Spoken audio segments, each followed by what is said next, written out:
participé con otra compañera así fue como persona, entonces cuando voy a ese primer encuentro de militante, ya la y también La verdad que me sorprendió como darle mucho porque ese, es una cosa lo que yo aprendí le di a mis compañeras también.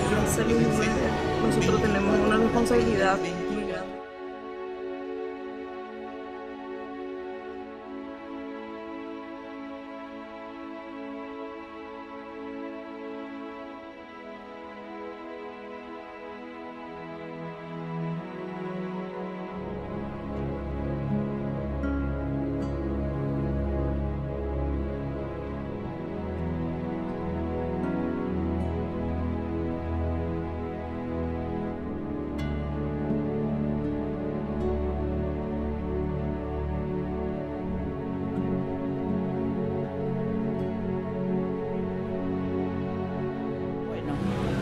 La Asociación Unidas en la Esperanza nace en el 2004, cansadas del atropello de la policía, cansadas de que se violenten todos los derechos nuestros, cansadas de que la policía revise nuestras carteras y si encontraba algún condón, simple y sencillamente tiraba todo en el suelo. Entonces esas cosas nos llevó a que nos organicemos. En ese momento empezaba a hacer intervención la policía urbana y nos molestaba muchísimo porque estos policías ni siquiera portaban su portanombre. Entonces para nosotras que empezábamos a tener como un poco de visión más política, de derechos, eso de verdad que molestaba y sobre todo molestaba porque sabemos bien que el trabajo sexual no es un delito en nuestro país. Entonces empezamos así un poco a organizarnos. También en ese momento venía como la cuestión del VIH súper metido en las poblaciones de trabajadoras sexuales, de gays, de travestis. Y entonces había como un cierto estigma sobre nosotros, sobre eso, ¿verdad? Y así empieza a nacer. En ese momento había una organización que era para trabajadoras sexuales. ¿Qué quiero decir con esto? Que no estaba dirigida ni liderada por trabajadoras sexuales, se sentía como una organización más asistencialista y no en pos de empoderar a las trabajadoras sexuales y que seamos nosotras las sujetas de derecho, nosotras las protagonistas de nuestra historia, ¿verdad? Entonces allí fue un proceso muy largo porque esta organización trabajó, nos dio herramientas, sí, no lo vamos a negar porque nacimos bajo la sombrilla de esta organización. La psicología comunitaria debe diferenciarse del asistencialismo. Por más que un proyecto haya comenzado como asistencialista, puede cambiar de foco y convertirse en uno comunitario. Pero al hablar de derechos y de primera persona, pues teníamos que ser las trabajadoras sexuales quienes lideraran su propia organización. Es importante diferenciar el asistencialismo de la psicología comunitaria. El asistencialismo no implica un trabajo en donde sus miembros participen como protagonistas y creadores de su propia historia. Nosotros acá podemos ver cómo las chicas de UNES son protagonistas de su propia realidad. Entonces pasaron, eso fue en el 2001, y pasaron 3 años de proceso como para que nosotras entendamos la necesidad de estar nosotras organizadas y sobre todo entender que nosotras éramos sujetas de derecho, porque en ese momento pues que nos dijeran tenés derecho era como, no sé, tener un auto por ahí, era como algo no soñado, no pensado para nosotras. Y entonces empezar a reconocernos como sujetas de derecho costó muchísimo. Hubo muchos talleres y nosotras en ese momento también que nos digan lo que es un taller era gracioso, porque para nosotras taller era el taller mecánico, ¿verdad? Y entonces entender lo que era un taller, y fueron todos procesos largos. Bueno, acá vemos que las chicas pasaron por un proceso de habituación. Ellas veían su realidad sin creer que podían actuar sobre ellas. pasaban abusos institucionales, la policía pedía sexo gratis, coima, pasaban discriminación y ellas creían que su realidad era esa, no pensaban que podían hacer algo al respecto. Y imagínense que tardamos 3 años para decidir organizarnos. Primero se intentó una organización que se llamó Atrasex, donde dirigieron algunas compañeras, intentaron, digo por eso, porque no pasó nada, no surgió nada de aquel entonces. Cuando empezaban mis compañeras a mocionarme para que liderara la organización, pero en ese momento yo estaba como en otra cosa, la verdad que no me llamaba mucho la atención. Y venían invitaciones de la red de trabajadoras sexuales de Latinoamérica. Y yo les mentía a la gente, no me hacía cargo de ir a participar en ese espacio. Hasta que en algún momento me convencieron y me fui. Y eso para mí fue como la bomba, el plus que faltaba a que me decidiera, porque en ese espacio vi a mujeres trabajadoras sexuales que hablaban de derecho, que hablaban de política, que hablaban de prevención, que hablaban sobre violencia, todo tipo de cosas que de verdad yo sentía y pasaba con mis compañeras en la calle. La primera reunión en donde yo participé con otra compañera fue en Argentina. Entonces cuando voy a ese primer encuentro vengo maravillada, vengo con muchas ganas de trabajar y no había en ese momento muchos recursos, así que fuimos en micro, imagínense, 24 horas de ida y 24 horas de venida, así que yo venía como pensando toda la cosa de cómo armar. Vengo toda ilusionada, convoco a las compañeras de Central, que ya me conocían porque yo hacía mucho trabajo de campo, hacía que me conozcan las compañeras, convoco a las de Central y las de la Plaza Uruguaya. Hicimos una asamblea y en esa asamblea es donde las compañeras dicen, por eso es que nuestra acta constitucional dice, las trabajadoras sexuales de la Plaza Uruguaya y el Departamento Central se reúnen en el mes de octubre. Y no pusimos fecha, por eso es que nosotras consideramos que todo el mes de octubre es nuestro cumpleaños. No tenemos fecha constitutiva. Y allí nace Unidas en la Esperanza. En ese momento, en esa asamblea, votaron por mí, mis compañeras, y allí es donde arrancamos. Después vemos que Lucy se va a Argentina y ve la organización de las otras trabajadoras sexuales en Argentina. Ve que ellas defienden sus derechos, conocen sus derechos. Y ahí dice, wow, nosotras también tenemos derechos. Y esto es problematizar. Ella viene acá y dice, espera un poco, ¿por qué es que nosotras no defendemos nuestros derechos y nosotras también tenemos eso? Eso es nuestro. Entonces ahí también vemos que el cuestionar qué es lo que está pasando, por qué es que nosotras estamos así, por qué es que existe el derecho y había sido, es o no es nuestro, claro que es nuestro, son nuestros derechos. Entonces se dio este proceso de problematizar y cuestionar la realidad, lo que estaba pasando. Arrancamos en ese mes de octubre del 2004 y por supuesto nadie nos enseñó a hacer incidencia política, nadie nos enseñó. La acción política tiene que ver con lo público, con la ciudadanía y con cómo nos relacionamos con las personas en ella. Fuimos golpeando puertas, así que Mónica y yo, quien éramos en ese momento de la Plaza Uruguaya, yo le digo a mi compañera, nosotras vamos a armar una organización.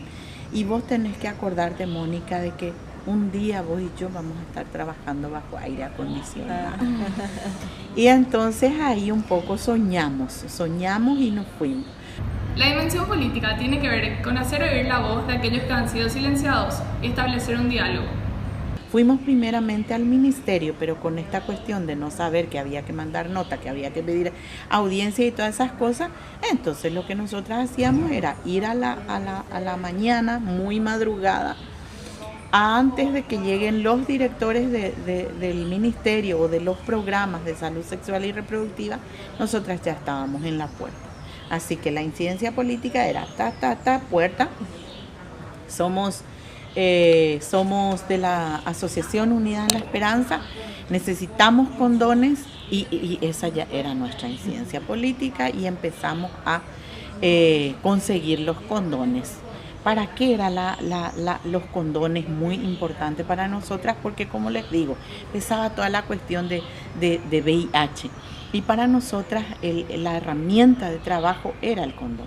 Así que empezamos a usar el condón como una herramienta y como una cosa para llegar a nuestras compañeras y empezamos a hacer todo el trabajo de campo y a recorrernos todos los lugares, ofreciendo los condones, ofreciendo información y hablando de qué importante sería empezar a armar como una cosa grande y soñar en que un día tendríamos la casa que tenemos, un día. En ese momento soñábamos con tantas cosas, pero bueno, esa es un poco la historia de cómo nace Unidas en la Esperanza. Lucy nos comenta que en sus inicios la incidencia política consistía en ir al ministerio para pedir condones. Las chicas de UNES mencionan mucho la importancia de la incidencia y visibilidad política. Desde sus inicios han trabajado para lograr esto y actualmente trabajan en proyectos relacionados. Actualmente tenemos el proyecto financiado por el Fondo Mundial Nacional, eso lo venimos ejecutando desde el 2006. Sí, eso trata justamente de empoderar a las trabajadoras sexuales en sus derechos, en su autocuidado, en su prevención y en ver la salud como una prioridad de nosotras. Después tenemos un proyecto financiado por Paraguas Rojos que tiene que ver con incidencia política, sensibilización a la fuerza de la policía, sensibilización a los servicios de salud y un poco hacer un mapeo porque nosotras en estos años hemos encontrado ordenanzas que violentan todos nuestros derechos. Una de las ordenanzas que nosotras hemos logrado ya modificar hace 5 años, que es la de Asunción. Y a partir de ahí también fuimos encontrando en Encarnación, en Ciudad del Este, en Luque, y identificamos lugares donde están compañeras, así que nos parece sumamente importante trabajar y visibilizar eso, así que ese proyecto tiene que ver con eso. También mencionaron el proyecto de ley que están desarrollando para futuro y la formación de un sindicato de trabajadoras sexuales. Y una cosa que vimos súper válida en estos últimos tiempos es que apuntamos muchísimo a ser sindicato de trabajadoras sexuales. Entonces, a partir de hacer estos trabajos de calle, de incentivar a las compañeras, hoy podemos decir que las compañeras ya están preparadas para ser parte de un sindicato. ¿Por qué? Porque ya quieren aportar a sostener su propia organización. Así que nos complace muchísimo ese tipo de cosas. Tenemos como un sueño muy, muy, muy grande. Si bien logramos modificar la ordenanza, hoy queremos ir por la ley de trabajo sexual. Si bien en Paraguay no es una actividad ilícita, necesitamos el reconocimiento de nuestro trabajo porque sabemos perfectamente que no es la solución, sabemos perfectamente que no va a terminar el estigma, la discriminación, pero por lo menos vamos a tener un respaldo que no nos van a llevar más presas, no va a venir más la policía a exigirnos multas o coimas o sexo gratis, sino que vamos a tener una ley que nos ampare. Así que tenemos un borrador de proyecto hoy que queremos que el año que viene sea presentado. Otra forma de visibilidad política es una actividad que llaman Miss UNES, en donde no se premia la belleza, sino la trabajadora sexual que más militó y ayudó a la causa. Venimos haciendo hace 4 años y es la elección de Miss UNES. Nosotras sentimos como que le damos la cachetada al patriarcado. ¿Por qué? Porque nosotras no buscamos belleza, no buscamos 90-60 de las mujeres, buscamos compromiso, buscamos responsabilidad y militante para esta asociación. Así que las candidatas que se presentan para la elección de Miss UNES tienen que haber militado dentro de UNES por lo menos 1 año y tener está en su cabeza de qué es lo que se va a qué es lo que se va a comprometer. Así que la Miss UNES electa, esta compañera tiene que visibilizar aquellos acontecimientos que no paga un proyecto. ¿Qué significa ser Miss? Y la verdad que me sorprendió mucho porque es una cosa muy importante, porque ser Miss UNES, nosotros tenemos una responsabilidad muy grande. Y estoy siempre en la militancia de UNES. Estoy en Hernandaria, hago trabajo de militancia en Hernandaria con las compañeras, llevándole insumos, información, testeo. El eje fundamental de la dimensión ética consiste en la dimensión que se le da al otro y la inclusión en la relación en la creación de conocimiento. Esta relación tiene que darse en términos de igualdad, respeto y una responsabilidad que se da tanto en el uno como en el otro, por el otro sujeto. La concepción ética de la psicología comunitaria pasa por el carácter incluyente que tiene esta en cuanto a la producción de conocimiento. Bueno, tenemos muchísima gente, muchos aliados, empezando desde la casa. Tenemos asesoría programática en la persona de Cintia Cárdenas, que hace 7 años está con nosotras. Tenemos una Melissa Delgado que está en la parte administrativa, que es una más de nosotras. Le tenemos a Diana Juanes, que está en la parte de la contaduría, que es la encargada de revisar todos los documentos, porque somos súper transparentes como dirigentes, como asociación. Le tenemos también externamente a Silvia, que está como apoyando siempre a las niñas porque son muy jóvenes. El equipo técnico es un equipo técnico súper joven, así que Silvia siempre está como muy pendiente. Y por otro lado también tenemos alianzas estratégicas como con el director del Hospital de Barrio Obrero, que tiene todo un equipo de profesionales y viene a brindar aquí servicio integral a las trabajadoras sexuales y a sus familias. Y eso se hace con la cooperación del CEPEC, que ha equipado un consultorio médico para las trabajadoras sexuales y su entorno. Ellas hablan mucho de que ellas no son solo vaginas, de que ellas también pueden tener otra enfermedad y que su salud es salud integral, va mucho más allá de su vagina, como ellas dicen. La dimensión metodológica abarca los modos empleados para producir conocimiento, que en la psicología comunitaria son principalmente participativos. Consiste en generar métodos capaces de producir preguntas y respuestas ante sus transformaciones y ante los planteamientos que éstas provocan. Métodos cuya característica fundamental es la capacidad de cambiar según los cambios que plantea, de tal manera que generen construcciones en una acción crítica y reflexiva de carácter colectivo. Entre los modos de trabajar de las trabajadoras sexuales tenemos el trabajo de pares. Ellas llaman trabajo en pares a lo que es el trabajo de igual a igual. Una de estas trabajadoras que se fue y escuchó sobre prácticas de la salud se va y le comenta a otra como su igual lo que aprendió.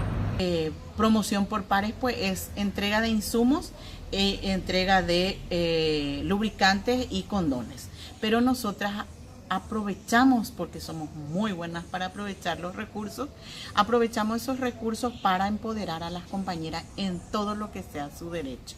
Así que cada intervención que nosotras hagamos no dura esos 10 minutos que considera el proyecto, sino que dura un montón de horas y como somos súper charlatanas y cuando nos ponemos a hablar de nosotras, la confianza, la empatía que se genera hace que la compañera sienta ganas de venir a militar, de ser parte de UNES. En UNES, la comunidad construye una realidad, produce conocimiento a partir de sus propias experiencias y sobre todo a partir de sus necesidades. Promoción entre pares. Nosotros le decimos promotora porque hacemos, por ejemplo, yo le llevo a mi par le llevo el preservativo, insumo, le hablo de sus derechos, le hablo de todo de eso. Y entonces a eso nosotros le decimos promotora, pero es entre pares. En la dimensión epistemológica, que se refiere al proceso de producción de conocimiento, surge de la relación entre sujeto conocente y objeto cognoscible. Es importante destacar que dentro del trabajo de UNES también hay producción de material de trabajo que ellas mismas han producido a partir de su conocimiento y de su necesidad sobre todo. A través de otro proyecto que tuvimos, nosotras hicimos un libro que se llama Historias de Vida y tiene 6 historias de vida de 6 compañeras trabajadoras sexuales. Para nosotras es sumamente importante porque es un libro que habla desde nosotras y no que alguien se imaginó la vida de las trabajadoras sexuales o pobrecitas aquellas, sino habla desde nosotras, las protagonistas. La dimensión ontológica es la dimensión que concierne a la naturaleza y la definición del sujeto cognoscente. Por otra cosa por la cual se caracteriza es porque no se trabaja con un sujeto, sino con actores sociales. Estos actores sociales no solamente poseen conocimiento, sino que tienen la capacidad de producirlo. Pueden realizar cambios, pueden reflexionar y pueden comprender su propia realidad. Una realidad de la que son protagonistas. Estos cambios pueden ser a través de su discurso o a través de acciones. Entonces no aceptaban que yo diera la cara tanto en prensa, en televisión con mis compañeras trabajadoras sexuales y reconociéndome trabajadoras sexuales era una cosa que ellos no entendían y no aceptaban. Eso fue mi primer doloroso tropiezo con mi familia, porque no aceptaban que yo diera la cara. Pero fue un proceso también para que entendieron, después me apoyaron, no así con la pareja que tenía. Yo hasta me llegué a separar de mi pareja por el hecho de dar la cara por mis compañeros. Eso fue lo personal. La concientización es una movilización de la conciencia de carácter liberador. Es importante recalcar que la concientización es un proceso interno, nadie puede imponer. Y vemos mucho esto en las trabajadoras sexuales porque hay chicas que están militando desde hace mucho tiempo, hay otras que están hace menos tiempo y hay otras que todavía no se reconocen trabajadoras sexuales. Eso porque es un proceso personal. Con todo esto, ellas exigen que se respeten sus derechos como mujer y como persona. Nuestro mensaje desde la Asociación Unida en la Esperanza es que queremos una vida libre, sin estigma, sin discriminación, libre de violencia. Queremos que la sociedad no nos vea como vaginas andantes, queremos que nos vea como sujetas de derecho y sobre todo queremos que nos vean como mujeres valientes, luchadoras, madres, cabezas de hogar, porque eso es lo que somos más allá del trabajo que hemos elegido. Somos mujeres, tenemos hijos y orgullosas de esos hijos necesitamos que se respeten los derechos de las trabajadoras sexuales. La psicología comunitaria trata de la comunidad y es realizada en la comunidad, en donde sus miembros tienen un rol y una participación activa. Son personas con voz, voto y veto. Crecí como persona, crecí como militante de la organización y también como darle lo que yo aprendí, le di a mis compañeras también. Yo crecí mucho como persona, aprendí a defender mis derechos, a conocer lo que es mis derechos como mujer. Porque empecé, por ejemplo, a saber valorarme como mujer. UNES para mí es como una familia.